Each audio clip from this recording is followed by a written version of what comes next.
Bienvenidos a Zoom Cubano, un programa del Consejo para la Transición Democrática en Cuba, un encuentro semanal de entrevistas y reflexiones sobre el presente, pasado y futuro de la isla, transmitidas a través de los canales de Cubanet.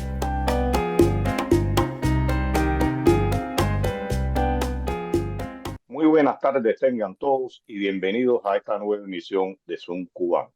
Me acompaña como siempre mi amigo y colega Hernán Alberto. Y desde acá, desde Miami, les habla Pedro Acosta.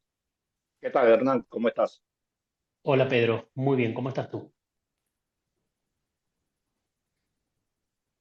Bien, bien. Hoy vamos a hablar de un tema que creo se ha hablado poco.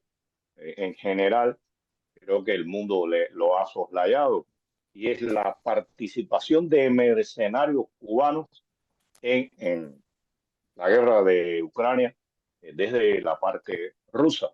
Es contradictorio esto porque Cuba siempre ha hablado y ha apoyado la supuesta paz, la no intervención en los asuntos internos de otros países, e incluso la Constitución aprobada en el 2018 tiene dos artículos que tratan sobre el tema, sobre el mercenarismo, sobre la libertad de escoger la vía que más le convenga a cada país, la no intervención en asuntos internos, y el Código Penal cubano, el nuevo Código Penal aprobado en diciembre del 2022, en su artículo 135.1, condena con penas de 30 años, cadena perpetua y pena de muerte a aquellos que practiquen el mercenarismo y los que permitan que esto suceda, los que le den la posibilidad de hacerlo. En este caso está Rusia, está el propio gobierno cubano. Y bueno, para hablar del tema, contamos con la presencia de Jorge Massetti, periodista y miembro de la coalición de Frente. ¿Qué tal, Jorge? ¿Cómo estás? ¿Qué tal? ¿Cómo están ustedes? Muchas gracias por haberme invitado a participar en esta conversación que espero sea muy interesante. Estoy seguro por parte de ustedes, vamos a ver cómo la llevamos. Muchas gracias. Gracias a ti por estar acá con nosotros. Y bueno, más adelante se nos debe incorporar Manuel Cuesta Morgua, politólogo, historiador y presidente de la coalición de Frente. Jorge, sabemos que Cuba siempre ha sido ambigua y ha hablado y ha utilizado el doble discurso.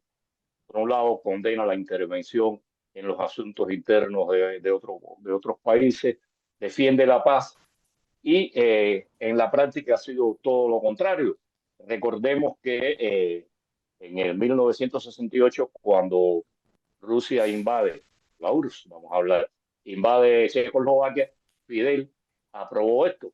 Y el mercenarismo siempre ha estado cuestionado y ofende incluso a aquellos que desde distintos lugares enfrentamos a la dictadura, nos llaman mercenarios. Recordar también que a los integrantes de la Brigada 2506 les llamaron mercenarios. Y, y es la contradicción que digo. ¿Cómo tú ves esta posición de Cuba? ¿Cómo Europa ha recibido esto? Bueno, en Europa la reacción, incluso podemos decir que cuando salió la primera información que lo dieron ciertos medios ucranianos, la participación de cubanos reclutados como mercenarios en Cuba, tuvo bastante repercusión. Como también tuvo repercusión la parodia que hicieron de operación policial y de operación judicial contra aquellos que dentro de Cuba habían supuestamente estado reclutando a esta gente como mercenarios. Que te digo, me cuesta mucho con algunos de ellos llamarles mercenarios. ¿Por qué? Porque mucha gente fue incluso reclutada engañada, por lo que ellos mismos han contado después.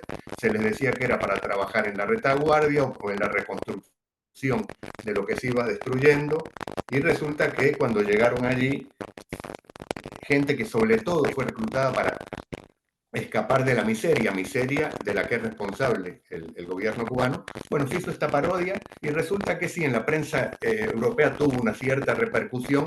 Lamentablemente esto no ha continuado, yo creo que es algo que debemos machacar, hay que tratar de averiguar más. Lo que pasa es que realmente no hay mucha visibilidad sobre este asunto, ni siquiera sabemos realmente cuál es la cantidad. Hay algunas fuentes bastante serias que hablan de 400, pero hay otras fuentes muy serias también que hablan entre 2.000 y 2.500. En Cuba es muy difícil poder saber cuántas personas están yendo, sobre todo que ellos están reclutando en los sectores más humildes, más pobres de la sociedad cubana y sobre todo en provincias. Lo que he visto muchos son de Oriente, de las villas, de Camagüey, La Habana. Yo no me he enterado que haya habido casos, debe haber también. Lo que sí no puede decirnos el gobierno cubano es que por lo menos está dejando hacer. Es decir, yo no puedo asegurar que el gobierno cubano esté participando de este reclutamiento, pero sí, no me puede decir que son ajenos a esto porque estas personas hay que darles pasaportes.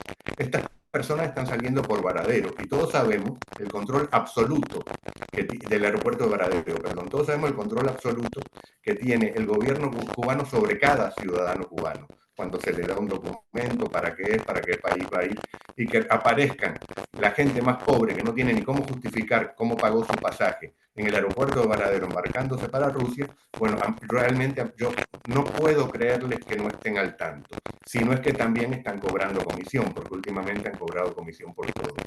Por otro lado, hasta ahora, hasta antes del viaje de Díaz-Canel a Moscú, siempre habían dicho que ellos estaban por la paz, que lo que querían era que esa guerra terminara, si bien en las organizaciones internacionales o no votaban o votaban a favor de Rusia, pero por lo menos mantenían ese discurso. Resulta que el señor Díaz-Canel, en una muestra de vasallaje absoluto, habla de el deseo de la victoria de Rusia en Ucrania. Pero bueno, de eso hablaremos más adelante. Yo lo que sí yo creo que es muy doloroso es que el gobierno cubano esté permitiendo que se recluten ciudadanos cubanos de los sectores más humildes, más pobres de la sociedad, que escapan a la miseria, no se puede decir de otra manera, que piensan escapar a la miseria utilizando esa vía, y que sea tan hipócrita de decir que no tienen idea, que no tienen idea de nada de lo que está pasando. Sí, es muy triste realmente lo que está sucediendo, que el cubano, por escapar de la situación insoportable y que cada día se acrecienta más en Cuba, se preste a incluso a participar en una guerra de la manera que sea y abandonar su país para lugares tan lejanos como Rusia. Como tú dices, el gobierno cubano no puede sentirse ajeno y decir que desconoce eso. No, decía que hubo unas declaraciones hechas por el embajador eh, cubano en Rusia, Julio Garmendia, donde él decía que el gobierno cubano no se oponía a que personas de buena voluntad y que no estuvieran fuera de la ley participaran en cualquier tipo de guerra, apoyando en este caso a los rusos. Es contradictorio, es cínico por toda la trayectoria de lo que ha sucedido con relación a la guerra. Y decir que están ajenos. Perdón, y sobre todo desmiente a su propio canciller. Recordemos, Bruno Parrilla, cuando surgieron estas acusaciones, y salió diciendo que Cuba jamás aceptaría que se recluten mercenarios en su territorio. O sea, que desmiente a su propio jefe, al propio canciller cubano. Perdona la interrupción. No, muy buena la aclaración porque no había tenido esto en cuenta y es cierto, hay estas contradicciones, pero realmente hay un silencio total y una complicidad tácita en la actitud de la dictadura cubana con relación a la guerra de Rusia, y es bochornoso lo que ha dicho que espera la victoria de Putin, porque hablar de Rusia es hablar de Putin. Ahora en su visita, y tú la tocaste, pienso que no recogió las limosnas que pensaba. Hernán. Gracias, Pedro. Me gustaría en realidad darle la palabra a Manuel para que se refiera a este asunto. Manuel Cuesta Morúa, adelante. Estimados Hernán y Pedro, gracias una vez más por la invitación para participar de este programa. Y yo creo que, bueno, su pregunta básicamente en relación con la posición, la postura, el comportamiento del gobierno cubano y la guerra en Rusia, la guerra de Rusia, debo aclarar, contra Ucrania, una guerra imperialista de agresión injustificada. Desde la perspectiva cubana hay que ponerlo en términos, yo creo que históricos, y esto es muy importante por dos razones. Lo primero, la historia de los países tienen distinto origen, por decirlo así, ¿no? De las naciones. La de Cuba está marcada justamente por su identidad como país frente a potencias extranjeras. Eso explica la historia de Cuba. Podría ser una provincia, como gustan mucho decir, de España, pero en todo caso lo que marca el surgimiento de la nación cubana, que surge primero como Estado, como país, antes de ser una nación cuajada internamente, tiene que ver con eso, su definición frente a otros estados. De modo que lo que marca a lo largo de muchos años la definición del Estado, de las políticas exteriores, es justamente eso. Frente a España primero, luego frente a Estados Unidos.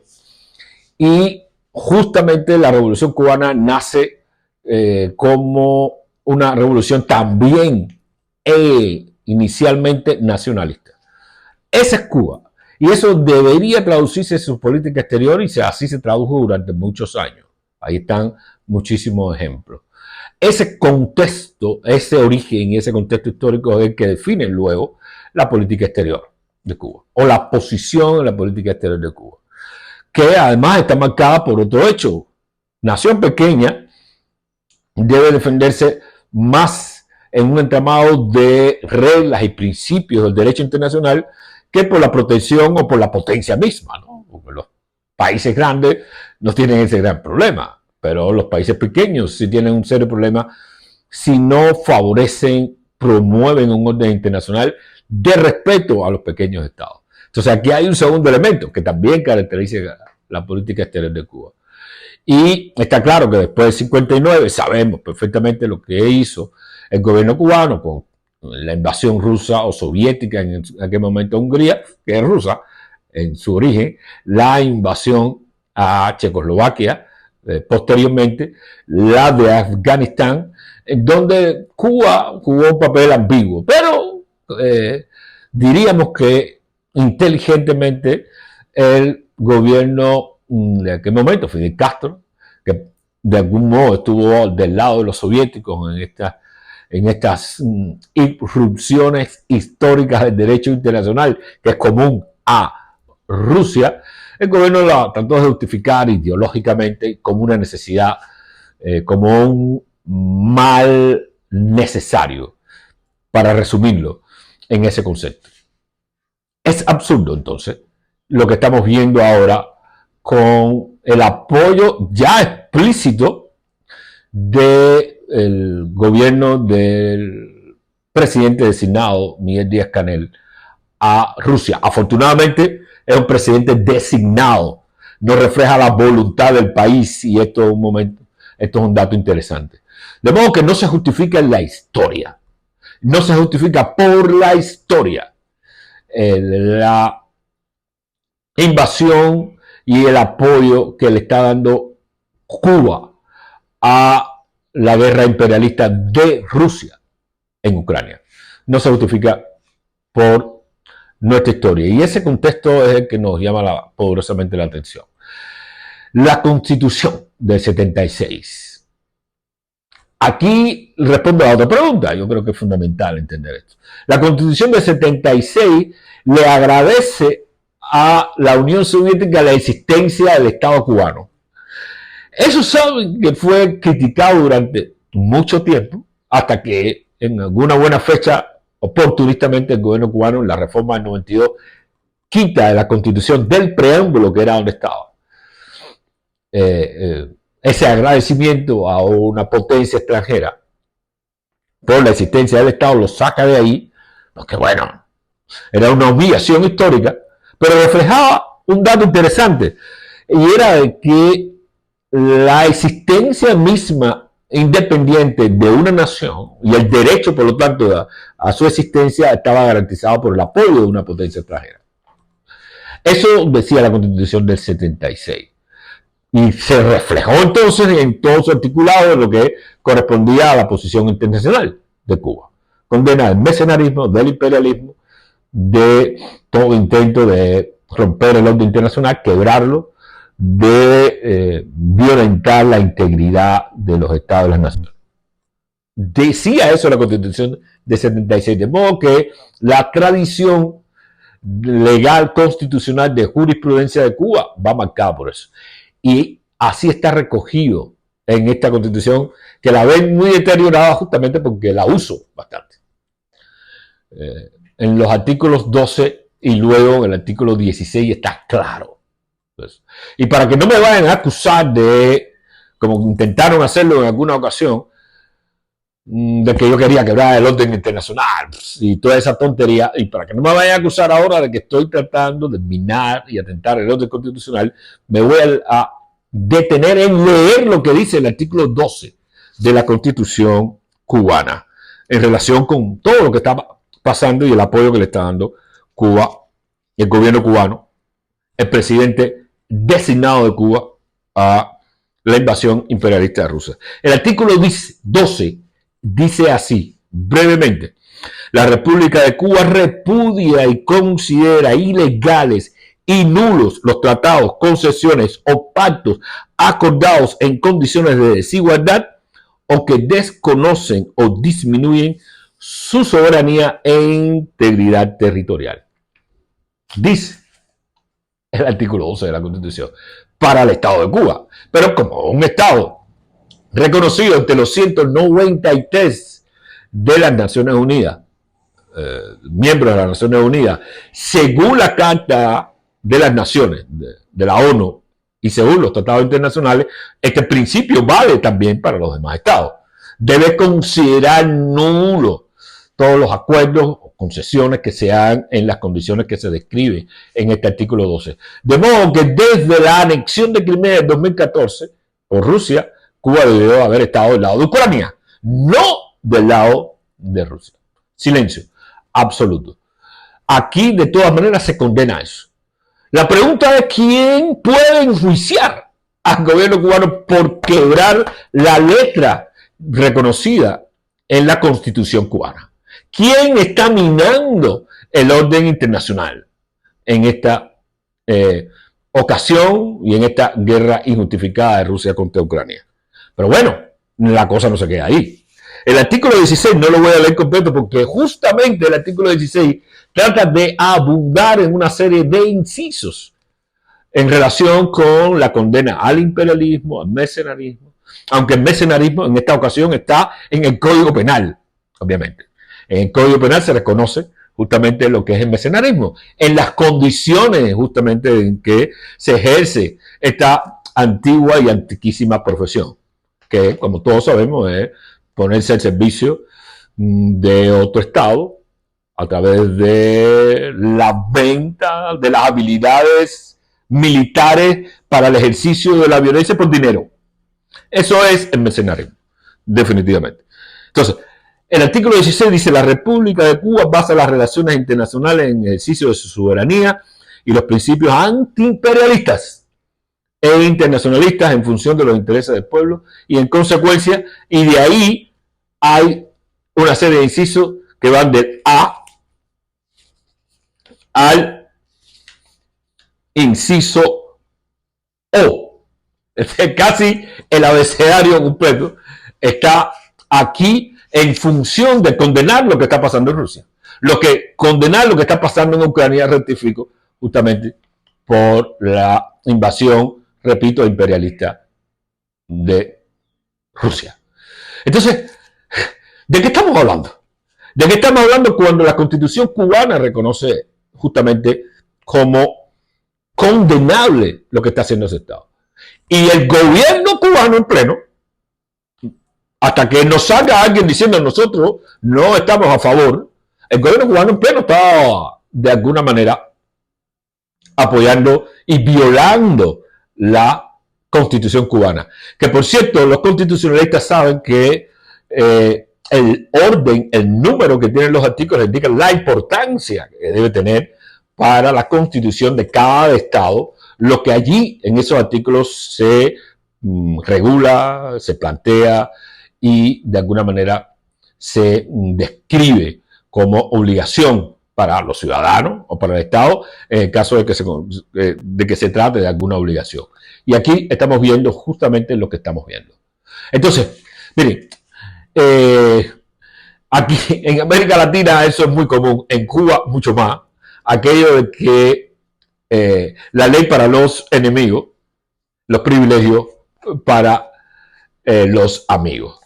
Por eso el Estado, de alguna manera, quiere aplicar y aplica la ley, sobre todo el Código Penal, no la Constitución, a los que considera enemigos del Estado, que son ciudadanos desarmados, aquellos que luchamos por convertir el derecho en el poder, de que eso se trata, y no justificar la preeminencia del poder sobre el derecho, que es lo que está sucediendo en Cuba. Entonces, nos condena a nosotros, condena a gente desarmada, pero no se aplica la propia ley que ellos están violentando justamente ahora.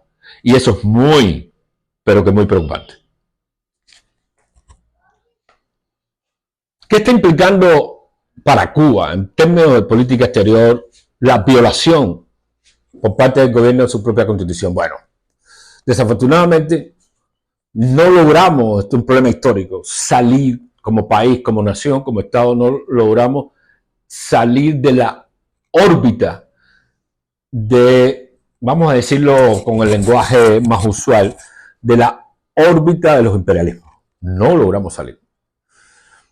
Salimos a duras penas de España, entramos en la órbita de los Estados Unidos, sabemos, muchas razones, unas positivas, otras muy negativas históricamente hablando.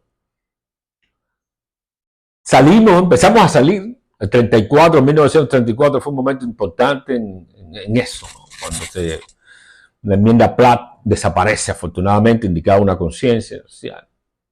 Pero bueno, se rompió esta relación, la retórica dura que funda la nación tiene que ver justamente con la ruptura de lazos con naciones imperialistas, como se concebía en todo caso, y en ese momento la relación con Estados Unidos, y volvemos a entrar en la órbita soviética. Si tenemos un problema serio en esa dirección como país, como nación y como Estado, no logramos todavía cuajar ese sentido real de independencia del Estado y de la nación cubana.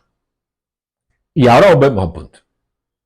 Pero en una forma desesperada de vasallaje. Porque ¿qué pasa? Que la política exterior de la Unión Soviética es una política de Estado. La política exterior de Putin es una política personal. Es un zar. Y como zar mantiene una relación de vasallaje con sus posibles aliados. En un orden de importancia. Y Cuba entra justamente en el peor de los niveles de vasallaje en su relación con Rusia. Por eso, el presidente designado a Rusia hace lo que no ha hecho ningún jefe de Estado en ningún lugar, ni siquiera los aliados rusos. No lo hizo Irán, que acaba de fallecer, no lo hizo Lukashenko, ninguno, ni siquiera el presidente, el heredero del reino de Corea del Norte tampoco lo hizo. Sí lo hizo el presidente designado de Cuba, de desearle éxito, una frase mal escogida, a una guerra imperialista, lo cual tiene una connotación importante para Europa. Y pienso que los europeos estén pensando justamente o repensando su relación en este sentido con Cuba. Y los europeos no importa la ideología, porque esto es una cuestión de Estado y una cuestión del orden internacional. Y en ese caso, Cuba entra en una relación de vasallaje con Rusia, donde por entrar en el peor de los escalones, en el peor nivel, no tiene absolutamente nada. Nada obtiene de Rusia. Más que palabras, más que retóricas, unos cuantos turistas, etc. Y no tiene nada porque el zar Putin evalúa y calcula la importancia que pueda tener cada uno de sus vasallos en el nuevo orden internacional que quiere conformar. No es lo mismo Venezuela, Nicaragua, que lo que puede aportar Cuba. Puede aportar, pero definitivamente en términos de propaganda, de comunicación, más bien Cuba es un escenario donde colocar, por ejemplo, Russia Today. Con eso es suficiente para entonces desde aquí amplificar la propaganda que hace Rusia en relación con su guerra en Ucrania y la desinformación asociada a este fenómeno. De modo que es muy peligroso. Indica, obviamente, que esta gente lo que tienen es visión de poder, no visión de Estado. No obtienen absolutamente nada y Cuba queda con mala imagen, mal parada. Sobre todo porque fuimos a Dalit, el gobierno cubano fue a Dalit, de crear en América Latina una zona de paz, etcétera, y que por lo tanto esto se proyectaría en sus relaciones internacionales y sobre todo en sus relaciones hemisféricas. Con este apoyo explícito a la invasión rusa de Ucrania, pues ya eso se ha roto y nos pone en una situación bastante complicada y bastante difícil. Claro, el pueblo cubano está en su día a día, ¿no? Y obviamente la recepción de esta noticia ha pasado quizás por alto. La gente está en una emergencia cotidiana y diaria tratando de resolver su situación, por lo tanto no se preocupan más que algunas élites informadas, activistas, de lo que esto podría estar significando. Pero la pregunta común de mucha gente es, bueno, fuiste a Rusia y ¿dónde está el banco de petróleo? ¿No? Porque ahora mismo no hay petróleo o no hay combustible ni para los autos ni para las plantas eléctricas. Es decir, fue allí y no obtiene absolutamente nada en el corto plazo, que es donde necesitan, obviamente. Porque en el largo plazo no hay un plan estratégico. Hay una especie de mascaradas de salida retórica, de creación o construcción de conceptos esos largos, tipo alemán, ¿no? De estabilidad macroeconómica, etcétera, pero que no se traduce en la realidad. Y en todo caso, las necesidades básicas, que son necesidades emergentes, Rusia no se las satisface.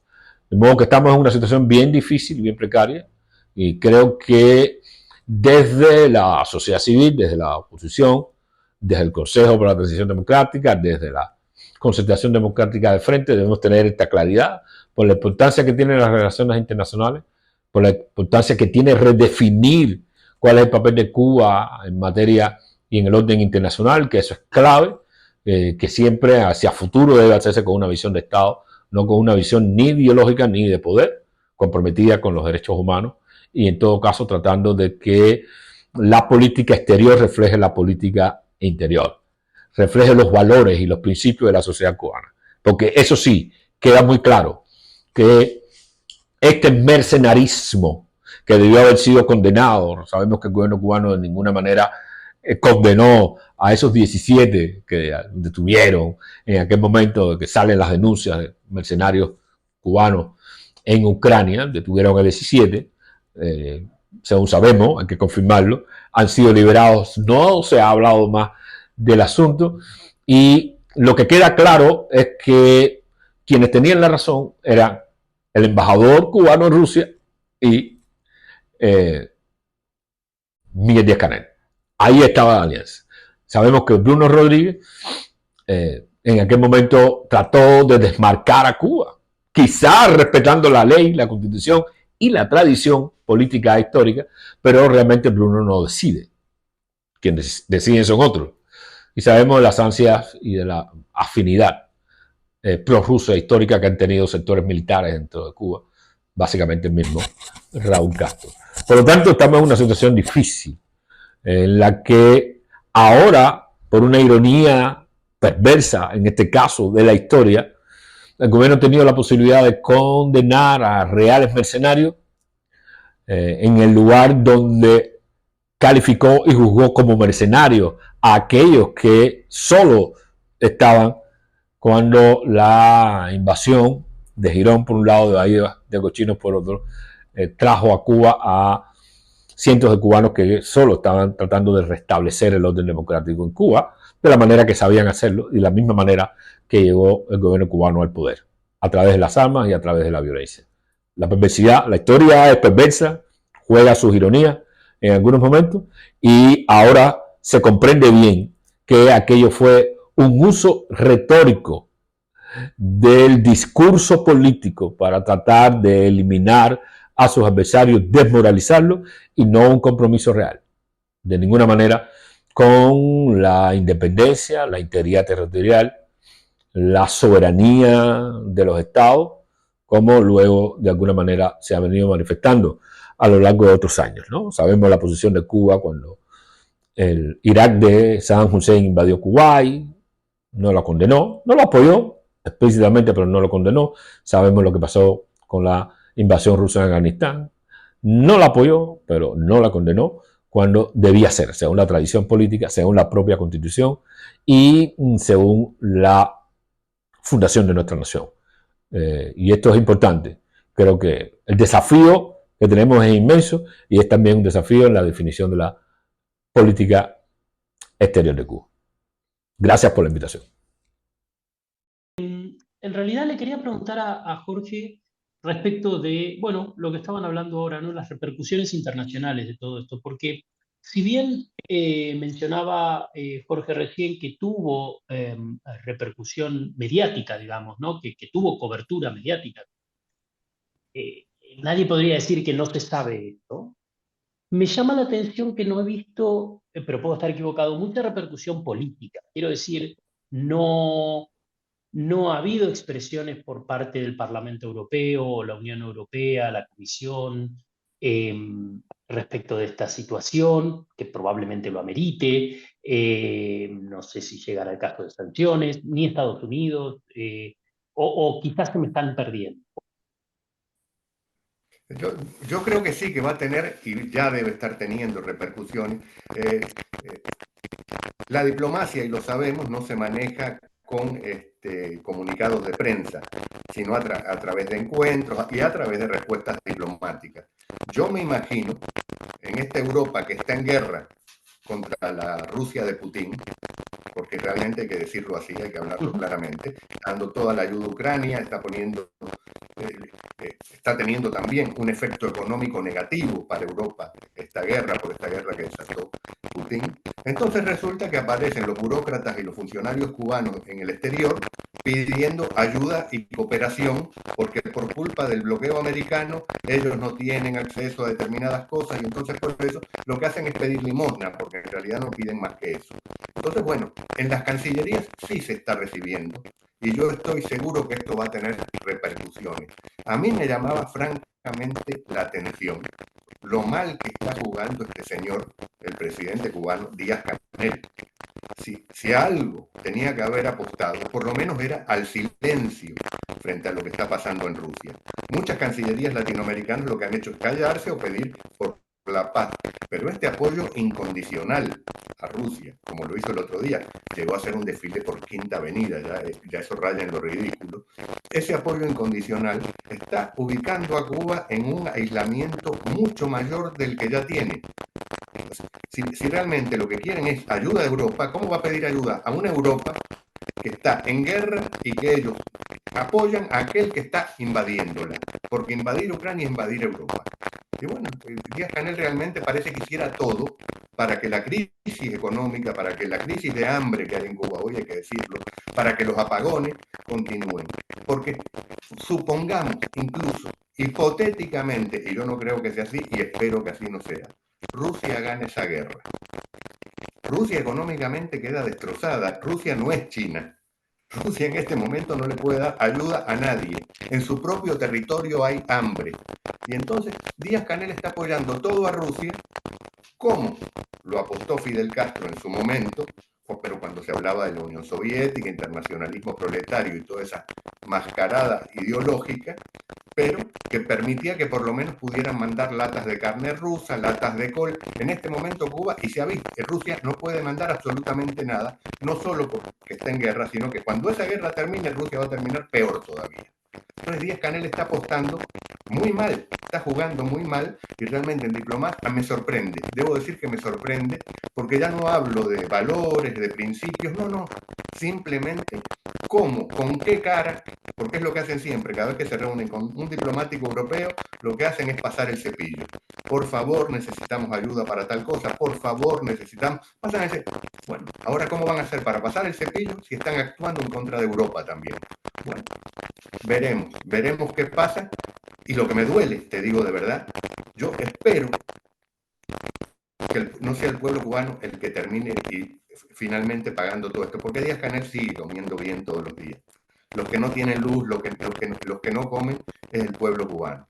Y el gobierno que tienen está en la obligación, al menos, ya que vive de la cooperación, porque es incapaz de producir nada, que vive de la cooperación, por lo menos ser coherente con aquellos a los que le va a pedir cooperación. Perdonen si me extendí. No, está clarísimo, Jorge, y muchas gracias por la aclaración. Me parece muy interesante lo que planteas respecto de los errores que está cometiendo indudablemente la gestión de Díaz-Canel, especialmente viniendo de una diplomacia cubana que siempre se ha destacado por, eh, por su influencia, vamos a ponerlo así, ¿no? Dentro de lo pequeño y más o menos irrelevante que es el país, geopolíticamente al menos, siempre ha sabido moverse. Sin embargo, en esta situación eh, pareciera que está cometiendo un error. El tiempo dirá, ¿no? O sea, el tiempo dirá cómo termina la guerra, estoy de acuerdo contigo. Yo creo que la única manera en que termine la guerra es que Rusia pierda la guerra y que Putin se vaya de Rusia. Eh, Porque si no, de otra forma, la guerra va a seguir, va a seguir y va a seguir, ¿no? Y eso que tú dices de la invasión a Europa claramente lo determina así. Eh, Pero volviendo... perdóname que haga un paréntesis, pero incluso, y estoy seguro que no va a ser así, supongamos que Putin gana su guerra, logra ocupar Ucrania o determinados territorios dentro de Ucrania. ¿En qué situación económica va a quedar Rusia? No se puede ayudar a sí misma. ¿Cómo va a ayudar a Cuba? No va a poder ayudar a nadie. Entonces, que este señor o el sector que esté gobernando en Cuba, porque yo ya no sé quién gobierna en Cuba, no creo que sea solamente este presidente tan incapaz, pero ese sector ¿a qué están apostando? Porque realmente, supongamos que ganen, Rusia no va a poder dar nada, ni un tanque de petróleo. Tal cual, ¿no? Y eso iba a decir, ¿no? Y una muestra de esto es eh, ahora esta gira eh, a Rusia y volver con las manos vacías, ¿no? Y lo que tú decías, ya se está viendo, bueno, desde hace un tiempo se está viendo, pero que probablemente se incremente, o los analistas dicen que se va a incrementar, los cortes de energía eléctrica, los problemas de abastecimiento en Cuba, combustible y demás, producto de este venir con las manos vacías de Rusia. Jorge, ¿algo más que quieras agregar? No, mira, algo que sí yo quisiera agregar, porque he leído en algunos medios del exilio, en declaraciones de algunas personalidades de la oposición, sobre todo que están en el exilio, que con esto de los mercenarios han hecho una comparación con lo que pasaba en Angola.